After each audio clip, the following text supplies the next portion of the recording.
आज के वीडियो में हम जानेंगे पेशाब में झाग क्यों आती है? पेशाब में झाग आने का क्या कारण है? इसके बचाव के उपाय क्या हैं? अगर पेशाब में झाग आ रही तो किस बीमारी का संकेत है?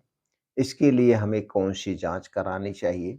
और दोस्तों उससे संबंधित घरेलू कुछ उपाय बताएँगे, जिसे अपना करके आप बिना दवा के इस समस्या से छुटकारा पा सकते हैं।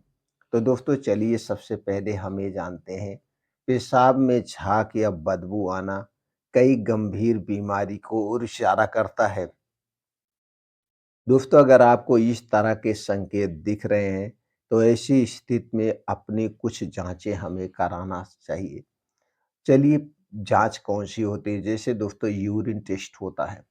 यूरिन टेस्ट में शुगर आप करा सकते हैं। और उसमें प्रोटीन की मात्रा चेक कर सकते हैं और इससे थोड़ी-सी बड़ी जाँच होती है यूरिन कल्चर जाँच। तो दोस्तों आप यूरिन कल्चर जाँच कराने से पता चल जाएगा कि ये बदबू, ये झाग क्यों आ रही है। ये तो हो गया दोस्तों जाँच से संबंधित।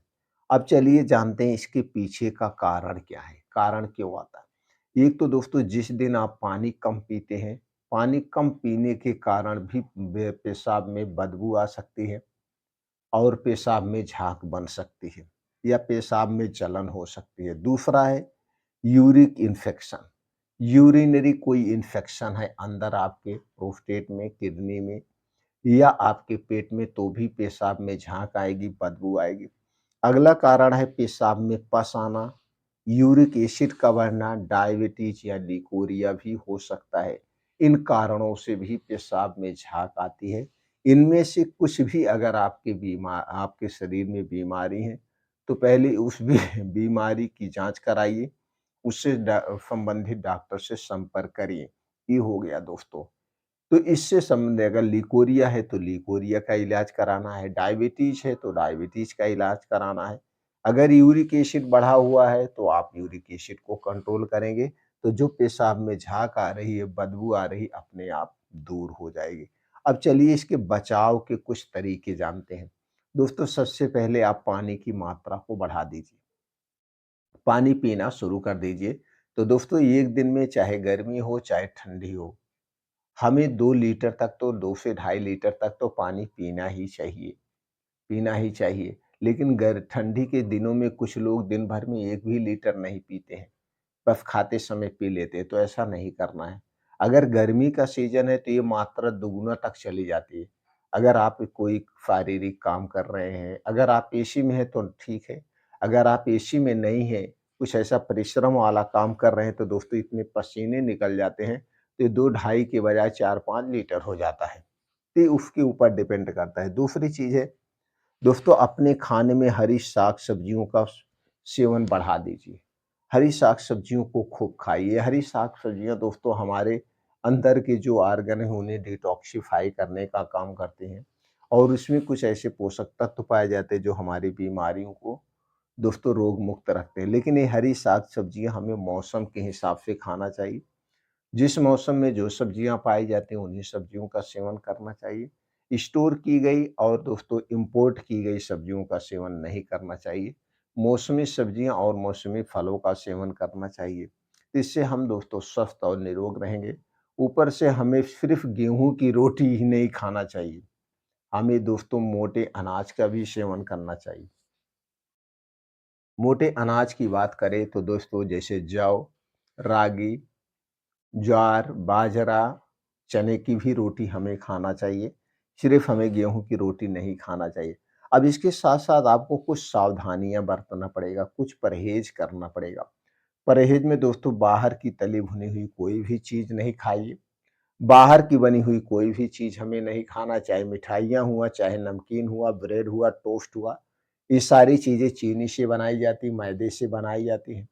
रिफाइन या पामोलिन में छाना जाता है जो कि हमारे स्वास्थ्य के लिए सबसे खतरनाक है और इन्हीं चीज़ों को खा के आज हम बीमार होते जा रहे हैं। तो ये बाहर की कोई भी चीज़ नहीं खाना है। अपने घर पे दोस्तों रिफाइन तेल, डालडा, मैदा, चीनी का प्रयोग नहीं करेंगे। शुद्ध सरसों का तेल खा सकते हैं या आप जहाँ पे रहते हैं वहाँ पे जो तेल पाया जाता है उन्हीं तेल का आप सेवन करिए। लेकिन ये तेल आप खुद पेराइए और उसी को खाइए। किसी भी कंपनी का तेल आज के समय में सेफ नहीं है। ये सारे तेल हमारे लिए अनसेफ है। और दोस्तों, रात का खाना जल्दी खाने का प्रयास करिए। अपने शारीरिक एक्टिविटी बढ़ाने के लिए आप जल्दी उठने का प्रयास करिए। जल्दी उठ कर के 2 घंटे का समय निकालिए, चाहे आप 15 साल के हैं, चाहे आप 85 साल के हैं, चाहे स्त्री हो, पुरुष हो, सबको डेली दोस्तों आज के समय में कोई काम नहीं है। काम नहीं है, सब लोग मोबाइल पे लगे रहते, तो अपने शरीर की एक्टिविटी बढ़ाइए। शरीर के अंगों को मजबूत बनाइए, इसके लिए डेली योगा, प्राणायाम, मेडिटेशन आपको करना है। मॉर्निंग वॉक करिए, जिम जाइए, साइक्लिंग करिए, तैराकी करिए, जो भी आपको पसंद है एक्टिविटीज़ में, वो एक्सरसाइज़ आप करिए। इससे शरीर का विकास होता है, आपका शरीर रोग मुक्त होता है। दोस्तों, आप 8 बजे तक मत सोइए। तो आपको जल्दी उठना है तो रात में जल्दी सोना पड़ेगा। जल्दी सोना है तो जल्दी खाना पड़ेगा। तो जल्दी वाला काम रात में करिए। जल्दी वाला काम दिन में मत करिए। दिन में काम करिए, जम के खाइए, रात में पूर्ण रूप से आप आराम करिए। फिर देखिए आपका शरीर रोग मुक्त होता जाएगा। इतना काम करना है। अब कुछ हमारे आपके बीच में नेचुरल ऐसी चीज़ें हैं, जो कि हर बीमारी से रोग मुक्त रखती है। अगर पेशाब में झाग आ रही है तो आज ही खाना शुरू कर दीजिए। क्या है? वो है दोस्तों आँवला। आपको लेना है 2 से 3 आँवला, बस ऐसे चबा-चबा के खा जाइए। इसे खाने के बाद तुरंत 3-4 तुलसी की पत्तियाँ आप खा सकते हैं। तो आपको 2 से 3 आँवला ऐसे चबा-चबा के खाना है, नहीं उसके साथ में 4 से 5 तुलसी की पत्ती धुल के आप खा लीजिए। कितने दिन तक खाना है? जितने दिन तक आँवले का सीज़न है, सीज़न भर खाइए। बस इतना ध्यान देना है, आँवला खाने से पहले और आँवला खाने के बाद आपको कुछ नहीं खाना-पीना है। 2 ढाई घंटे बाद तक आप देखेंगे। तो दोस्तों, ये आँवले में विटामिन सी पाया जाता है, जो अंदर के ऑर्गन है, जैसे आपका आमाशय है, छोटी आँत है, बड़ी आँत को क्लीन करने का काम करेगा, किडनी को क्लीन करने का काम करेगा। जब आपके सारे अंदर के ऑर्गन क्लीन रहेंगे, कोई कचरा नहीं रहेगा, तो आपका शरीर स्वस्थ और निरोग होगा। तुलसी की पत्ती में दोस्तों anti inflammatory, anti bacterial, anti microbial गुण पाया जाता है। यानी कि तुलसी की पत्ती एक प्रकार की एंटीबायोटिक है, जो कि शरीर में कहीं पे सूजन है उसे कम करेगी, कहीं पे कोई इन्फेक्शन है उसे खत्म कर देगी। तो आंवला और तुलसी की पत्ती आपको सुबह-सुबह लेना है।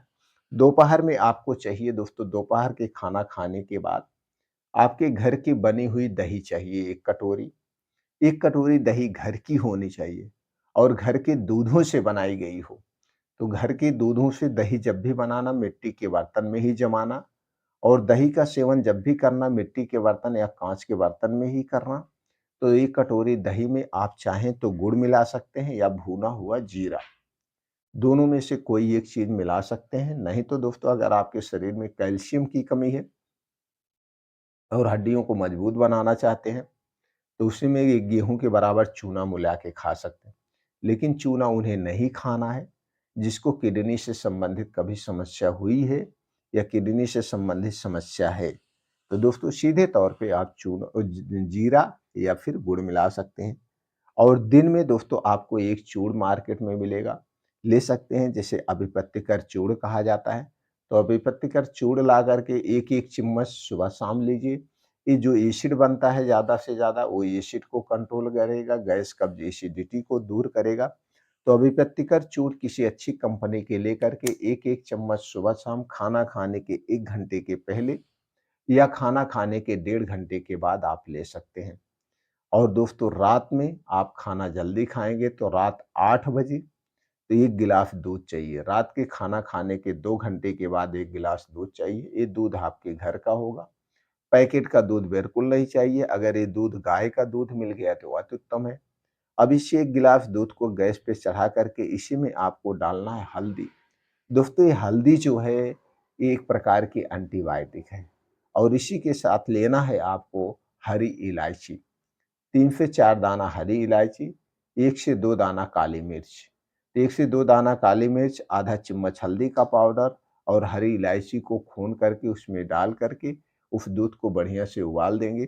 जब दूध बढ़िया से उबल जाए, तो दोस्तों इसी दूध को रात में खाना खाने के 2 घंटे के बाद पीना है और दूध पीने के 2 घंटे के बाद सोना है। इस प्रक्रिया से दोस्तों ये जो पेशाब की समस्या है इसे आप दूर कर सकते हैं।